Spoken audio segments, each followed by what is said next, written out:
The chamber fell silent as Jasmine Crockett leaned forward, her voice slicing through the air like a blade.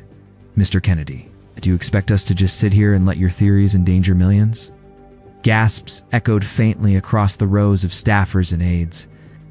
Reporters shifted in their seats, pens already racing across notepads, while cameras clicked with the precision of gunfire. It was not just another congressional hearing, it felt like. A stage set for a collision, a battlefield where reputations could be shattered in seconds. Yes. The fluorescent lights hummed above, but all eyes were locked on the two figures at the center. Crockett's tone carried no hesitation. She wasn't here to tiptoe, and her reputation preceded her. Known for her razor-sharp takedowns, she leaned into the microphone with the certainty of someone who understood the power of viral soundbites. Her words weren't just directed at Kennedy. They were aimed at every family in America glued to the live stream, every parent weighing trust against fear. Her opening strike was fierce, uncompromising, and deliberate. "You've used your platform to spread misinformation that undermines public trust," she declared, eyes narrowed. "When mothers hesitate to vaccinate their children because of the doubts you plant, lives are put at risk." What do you answer to that? The room buzzed with whispers, aides tugging at papers, senators glancing side to side as though measuring the blast radius. Crockett had thrown the first punch, and it landed hard. Across from her sat Robert F. Kennedy Jr., his posture calm, his hands folded neatly. Didn't flinch at her words, didn't rush to respond. Instead, he paused long enough for the silence to thicken, long enough for the cameras to zoom in on his expression. That pause was unnerving. It wasn't weakness. It was composure, as if he was drawing power from the very tension Crockett had created. The contrast was cinematic. Crockett, ablaze with indignation, her energy radiating through clenched fists and sharp syllables. Kennedy still as stone, eyes steady, face unreadable. One embodied fury, the other control. Viewers at home leaned forward, breath held. The confrontation had only just begun, but already it promised fireworks. And as Kennedy finally reached for the microphone, history leaned in with him. What Kennedy said next didn't just stun the room, it lit a firestorm across the nation. It quickly became clear this was not just another hearing. This wasn't routine oversight or the kind of dry policy discussion that usually faded into the archives of C-SPAN. Every word spoken inside that chamber was charged with consequences far beyond its marble walls. The stakes were monumental. Public trust in vaccines, the boundaries of free speech, and the ever-fraught question of how far government power should reach into the lives of ordinary people. Jasmine Crockett, with her fiery precision positioned, herself as the uncompromising defender of the establishment's narrative. To her, this wasn't about personalities. It was about protecting lives. She carried the weight of every parent who trusted the science, every nurse on the front lines, every public health official who feared that doubt could spread faster than any virus. Her fire came not only from conviction, but from the urgency of the moment. She was there to draw a line in the sand, to make it clear that the nation's health was not negotiable. Robert F. Kennedy Jr., by contrast, embodied something very different. He sat as the outsider, the black sheep in a storied political dynasty, a man who had chosen controversy over comfort. To his critics, he was reckless, willing to gamble with public safety for the sake of his crusade. To his supporters, he was a truth-teller, unafraid to stand against institutions that had grown too powerful, too unaccountable. His presence was a reminder that even the most established legacies could produce rebels, and that sometimes the rebel carried a message millions longed to hear. The duel between these two wasn't just about medicine. It was about identity, democracy, and trust. Crockett spoke for the system and its promise of safety. Kennedy, for those who felt silenced, dismissed, or betrayed. It was a clash that went beyond data points and medical journals it touched on the deeper American struggle over who gets to define truth. Even before Kennedy's lips parted, whispers rippled through the press gallery. Journalists exchanged glances, already sensing that this confrontation had the potential to become the clip replayed for days, maybe years. Headlines were being drafted in real time. Kennedy faces off with Crockett in explosive vaccine showdown. One reporter was overheard murmuring, "This exchange will change his career forever. Whether it lifts him or destroys him, we're about to see." At home, millions of viewers weren't just watching, they were feeling. Immigrant families, who had sacrificed so much to be part of the American story, saw in Crockett's ferocity the guardianship of their children's future. But they also saw in Kennedy's calm defiance a reflection of their own struggles to be heard against systems that often seem too vast to question. In kitchens, break rooms, and on buses streaming the hearing live, ordinary Americans leaned closer to their screens. For once, felt as though the debate unfolding in Washington wasn't abstract, it was personal. The tension inside the chamber grew unbearable. Crockett's words hung in the air, sharp and echoing, while Kennedy's silence stretched on. The audience knew the moment he spoke, the trajectory of the hearing and, perhaps, of his public life would shift. And then slowly, Kennedy reached for the mic. The crowd's whispers ceased. Cameras tightened their focus. Every heartbeat seemed audible. But before the crowd could process Crockett's attack, Kennedy reached for the McCann history took a sharp turn. Jasmine Crockett did not arrive in Washington by accident. She carved her way in with grit, precision, and a sharp tongue that had long been her signature weapon. From the moment she first entered politics, she made it clear she was not there to play the genteel games of backroom compromise. She was there to fight. No. And fight she did. Her rise was fueled by unapologetic defiance. In state legislatures before, she reached the national stage. Crockett had built a reputation as a fiery advocate for marginalized communities. Someone who could slice through a filibuster with a one-liner that instantly trended on social media. When others rehearsed polite talking points, she delivered raw electricity, sparking outrage in her opponents and admiration in her supporters. She was the type of politician who turned hearings into theaters, and she knew it. Her style was not subtle. Crockett thrived on confrontation, often leaning across tables, raising her voice, daring anyone to challenge her authority. Clips of her fiery rebukes racked up millions of views. On TikTok, teenagers mimicked her sharp comebacks. On Twitter, activists celebrated her as a truth teller who never let the lies slide. She was the kind of lawmaker who understood that in modern politics, dominance wasn't measured in past bills but in viral moments that proved one side could fight back. Inside the halls of Congress, that reputation made her formidable. Few colleagues wanted to be on the receiving end of her scorn. Even seasoned Republicans tread carefully, wary of becoming the next face in a Crockett viral takedown. For Democrats, she was a weapon loyal, relentless, and unafraid to wade into the dirtiest fights. In a party that often struggled with unity, she was a reminder of how passion could ignite a base.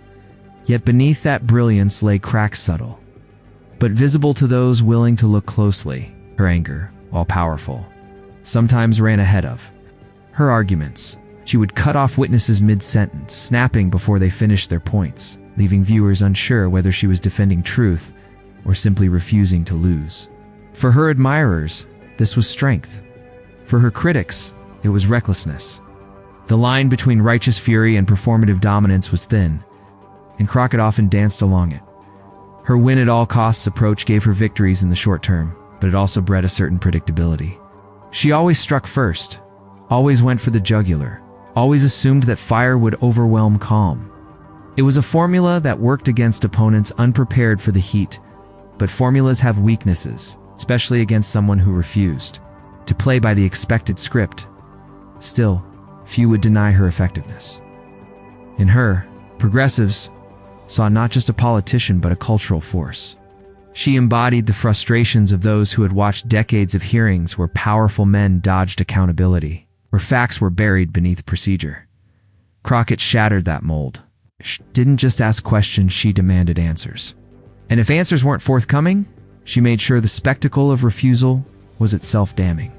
It was no surprise then that she entered this vaccine hearing armed and ready, with the confidence of someone who had rarely tasted defeat. For Crockett, Kennedy was just another in a long line of men whose words she could slice apart and hang up as trophies.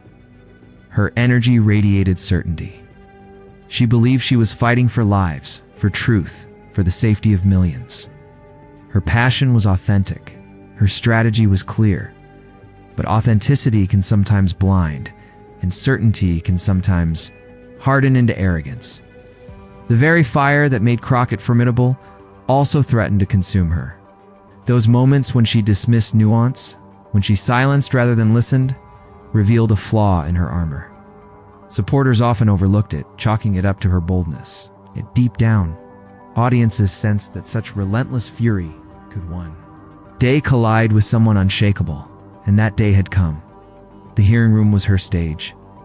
But across from her sat a man unlike the others she had dismantled before. Robert F. Kennedy Jr. carried not only his own convictions, but the unshakable presence of someone forged in tragedy, controversy, and legacy.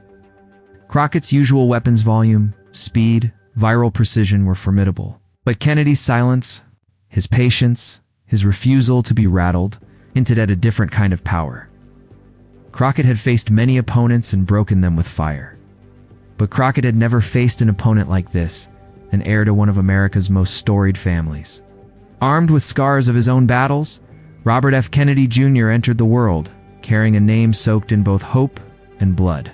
His uncle, President John F. Kennedy, had been struck down in Dallas, the promise of a generation shattered in a single shot. His father, Robert F. Kennedy, was gunned down just as he was on the cusp of becoming president himself. For most men, legacy is a story written on paper. For Kennedy, legacy was carved in loss, grief, and unfulfilled destiny. He grew up in the long shadow of 2 assassinations, aware from childhood that his family name was both a crown and a target. The Kennedy name carried a burden few could imagine. It meant power, but it also meant danger. Every public appearance came with echoes of tragedy. Every political step accompanied by the ghostly reminder of what had been stolen. While his cousins and siblings carried the banner in their own ways, Robert Jr. struggled with demons uniquely his own. He was not the golden boy, not the polished speaker. As a child, he wrestled with a severe stutter and dyslexia, challenges that made even reading aloud in class a battlefield. Where others saw effortless brilliance, he faced humiliation and ridicule. But it was in those struggles that Kennedy's resilience began to form. Fought against his stutter until his voice became not perfect but deliberate. Every word he uttered carried weight because each one cost him effort. His dyslexia forced him to approach language differently, to see the world not as it was presented, but as it could be rearranged. What had been mocked as weakness became the foundation of a mind trained to question consensus. He did not accept things simply because they were written in neat lines. He demanded to see beyond the surface. Health battles followed him into adulthood. He endured chronic conditions that tested his endurance, making him intimately aware of the frailty of the human body. Unlike polished politicians who could glide through their careers, Kennedy carried scars, both physical and emotional.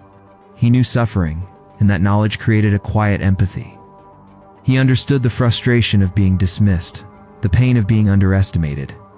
For millions who felt voiceless, Kennedy was not some distant dynasty heir. He was a man who knew what it was to struggle. When he eventually turned his attention to vaccines and public health policy, his personal story colored everything. To supporters, his voice was a necessary disruption, a challenge to systems that too often rewarded profit over people. To critics, he became a dangerous conspiracist, someone undermining decades of scientific progress. Or condemned him. No one denied his fearlessness. Kennedy did not soften his edges to win approval. He embraced controversy like a soldier embraces a shield knowing it will take blows, but willing to hold it anyway. This is what gave Kennedy his peculiar heroism. He was not polished, not universally admired. Instead, he embodied the archetype of the lone figure who dares to speak against the tide. Calm where others raged, thoughtful where others mocked, Kennedy positioned himself as the one willing to be outcast if it meant telling what he believed was the truth. In an era where so many politicians were obsessed with optics, he seemed oddly unbothered. He would rather be despised as authentic than celebrated as a fraud. The contrast with Crockett could not have been sharper. She embodied institutional firepower, the system's defender armed with sharp retorts and viral moments. Kennedy embodied endurance, the man scarred by family tragedy, personal struggle and years of ridicule, yet still willing to sit under the harsh lights of a congressional hearing and hold his ground. To his critics, he was reckless. To his supporters, God. He was the only one brave enough to endure being misunderstood in service of something greater. That's why this hearing mattered so much. For Kennedy, it wasn't just about data points or policy arguments.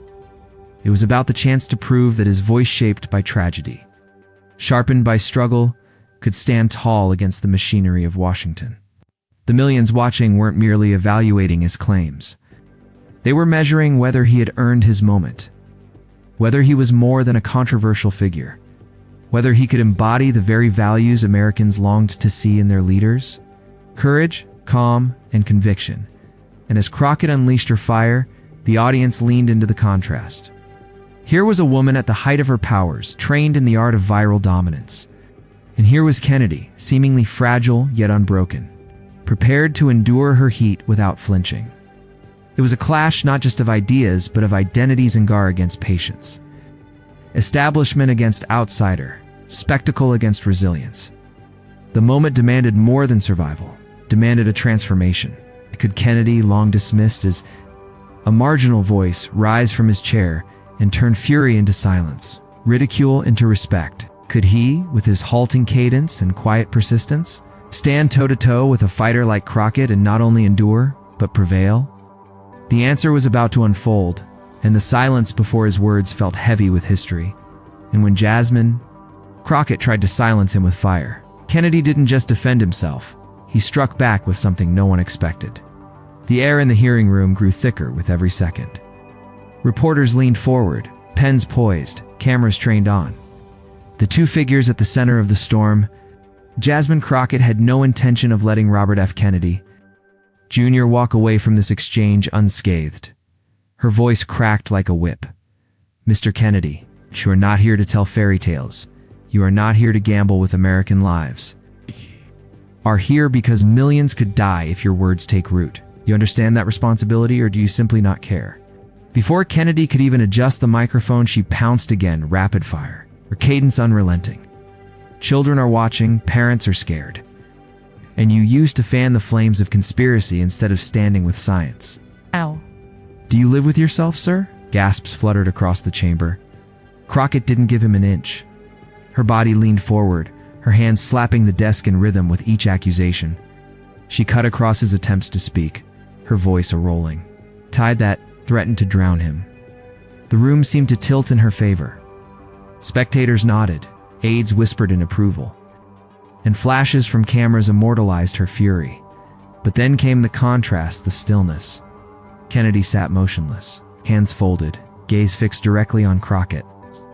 Not defiant, not angry, his lips pressed together, his breathing even, as if her storm was nothing more than background noise. The visual drama was undeniable.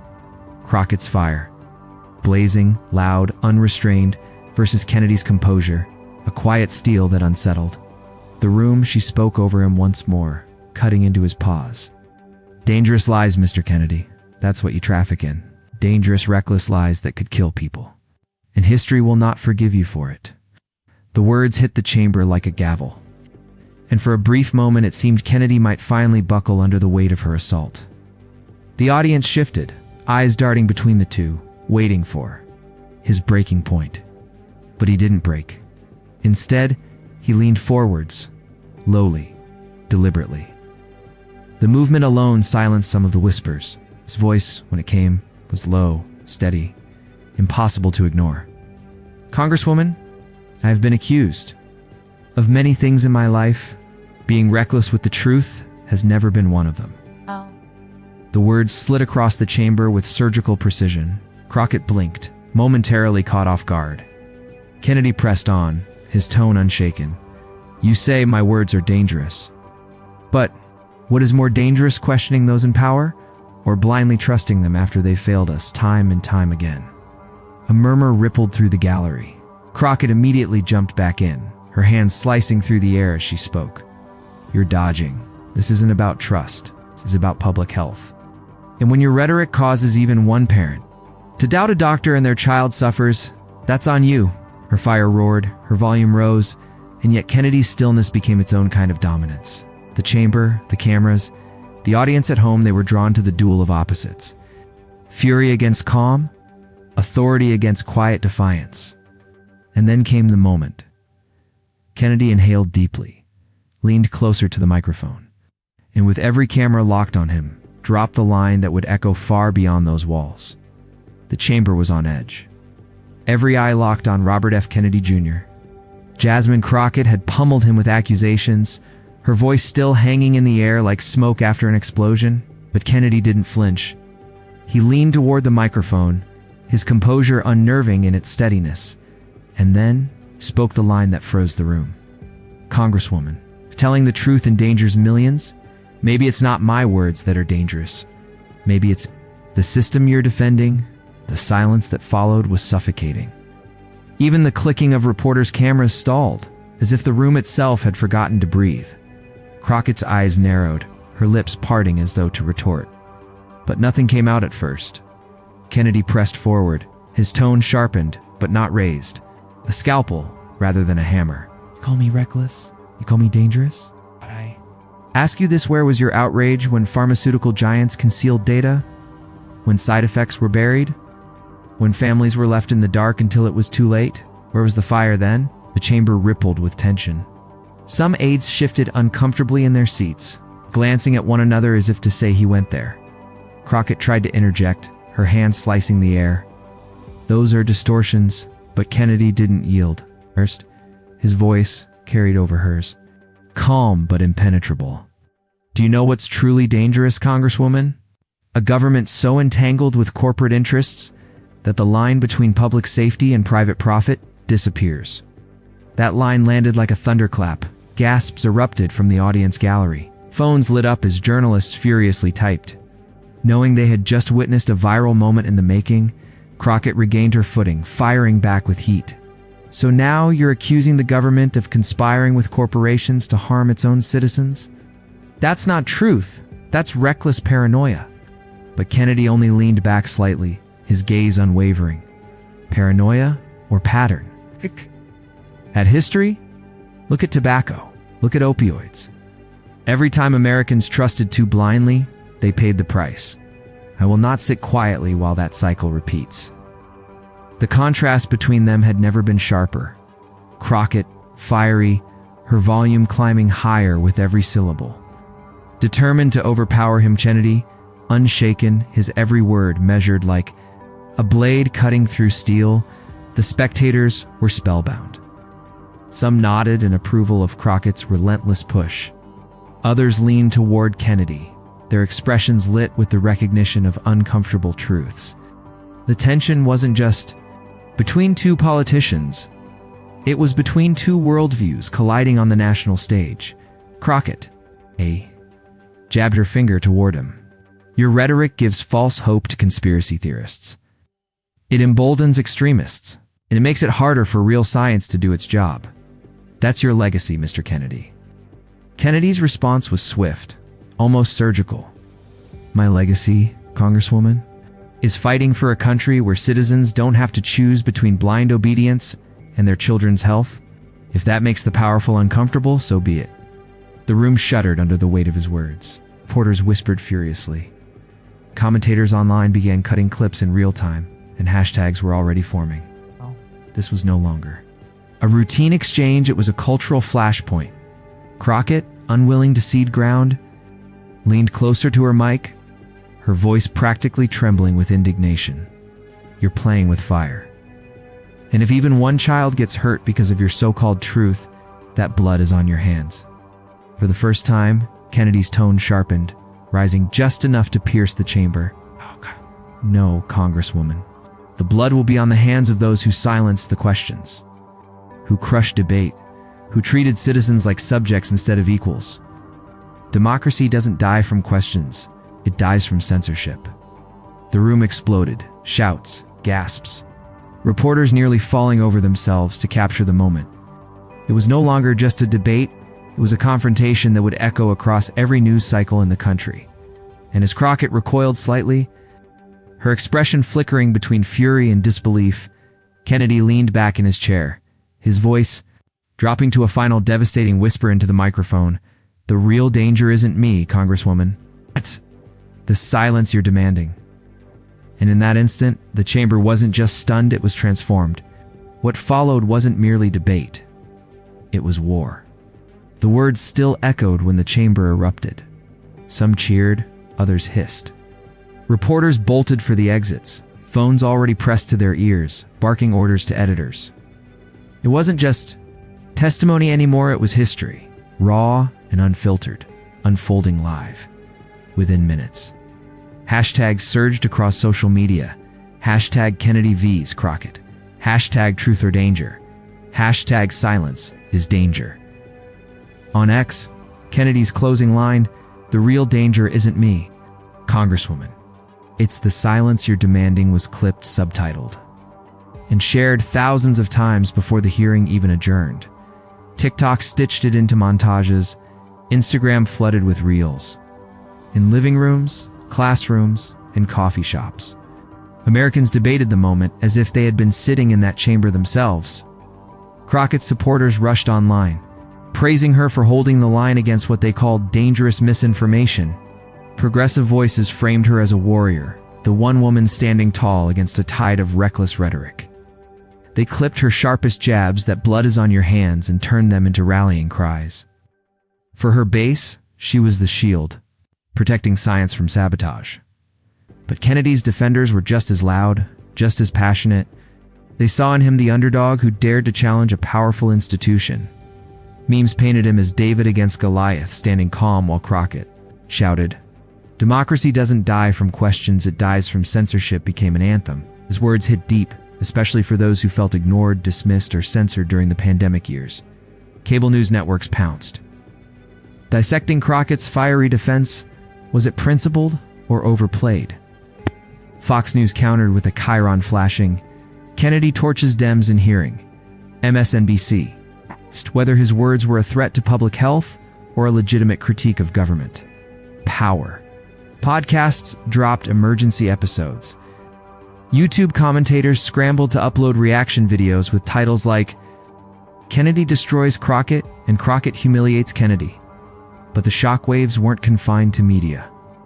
On Capitol Hill, staffers whispered nervously in hallways. Was Kennedy's star rising? Had Crockett handed him the viral moment he needed? Donors called offices, strategists recalibrated talking points. It was clear this wasn't going away tomorrow.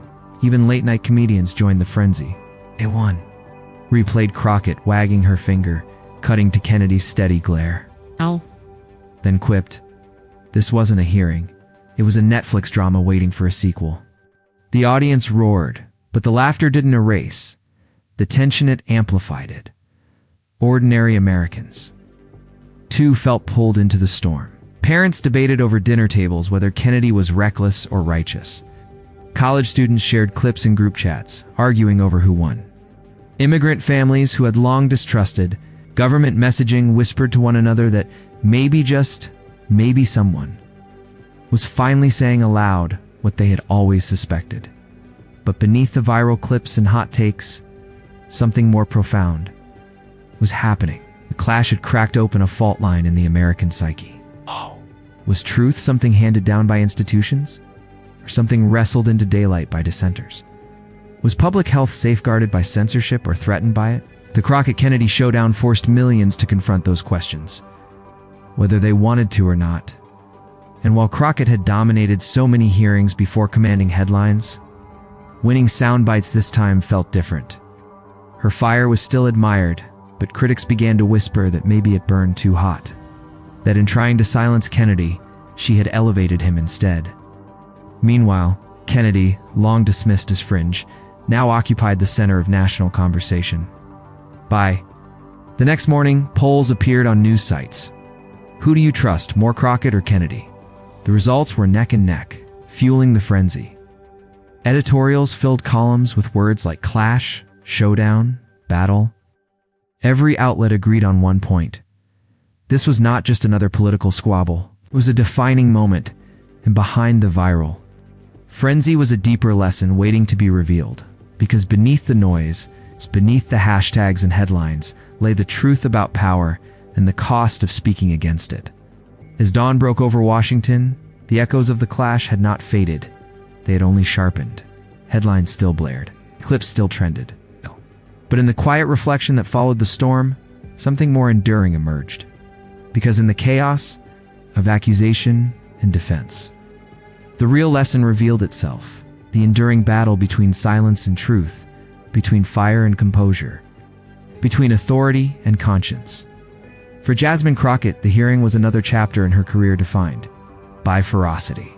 She was the institution's blade, sharp, unyielding, slicing down what she saw as dangerous dissent. Her words carried weight, her fury carried fire, and for many, that fire was righteous.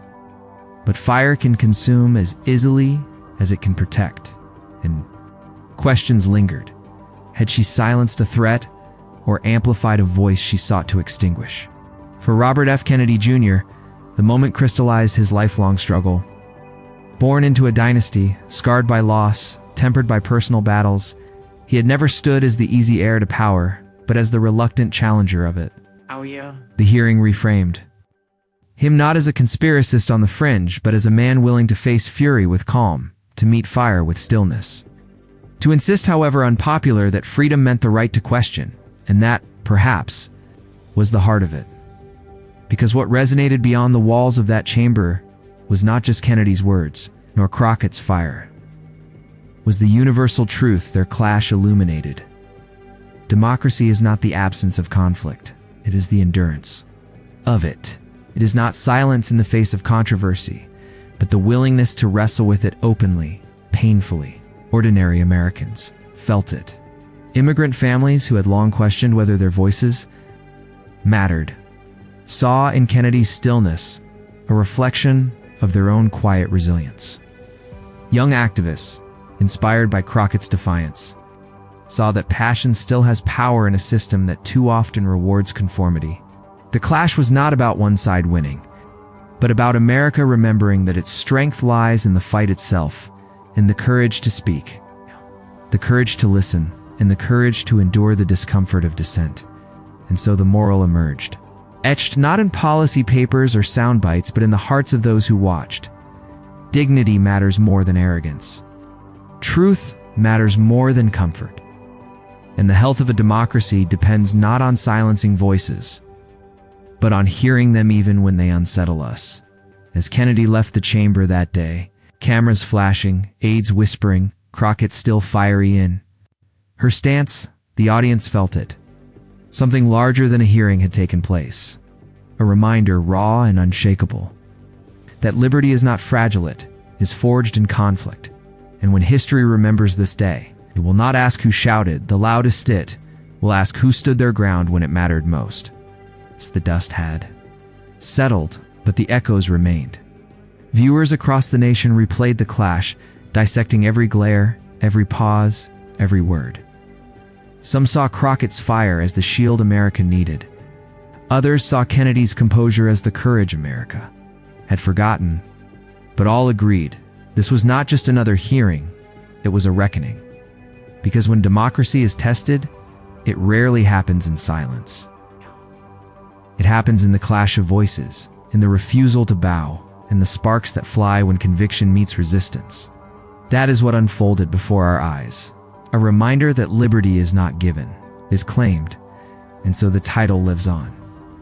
Kennedy battles Jasmine Crockett vaccine hearing turns explosive. Explosive not just because of the volume in the room, but because of what it ignited in the hearts of millions. A firestorm of debate, a hunger for truth, a refusal to be silenced. Now the choice rests with us. Will we be spectators, content to scroll past the headlines? Or will we carry forward the lesson that dignity must stand against arrogance, that truth must stand against suppression, that freedom must never bow to fear? If you believe these values matter, share this story. Others see what you saw, because every time this truth is told, it grows stronger. And if you refuse to let voices be silenced, if you stand with those who speak even when the cost is heavy, subscribe. Join a community that refuses to be quiet.